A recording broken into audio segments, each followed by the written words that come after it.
طيب حاضر. بس يلا بقى عايزين نخلص بقى. مش عارف ايه. تخلصي من ايه حضرتك؟ يعني نخلص بقى، احنا ورانا اشغال برضو يا استاذه. انتوا الحمد لله يعني ربنا مسهل لكم، لكن احنا برضو ورانا حاجات بنعملها.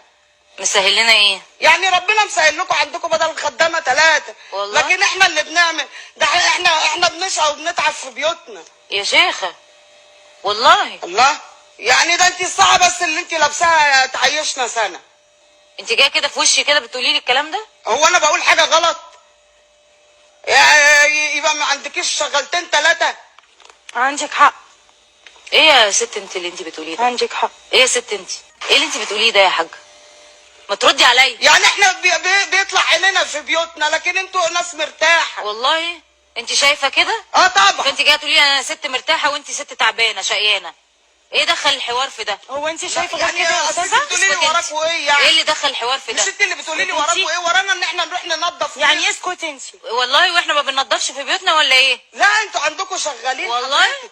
استني يما، يعني اسكت انت. اهو قلت اسكت انت وخلاص بقى. يلا يا لا مش استاذه فاهمه دير. يعني اسكت انت، واحنا مثلا جربانين يا شغالين كده. بتوقفي ليه؟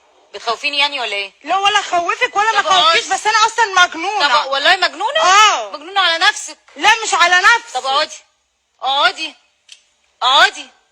مش قاعده. لا اقعدي. مش قاعده. يعني ايه مش قاعده؟ يعني مش قاعده، امور السواقه دي ما بتاكلش معانا. اقعدي اقعدي. مش قاعده. لا انا بقولك اقعدي. وانا مش قاعده. يعني ايه مش هتقعدي؟ مش هقعد. طب انت جايه لي ليه كده دلوقتي؟ وجاي لي كلمتك انا.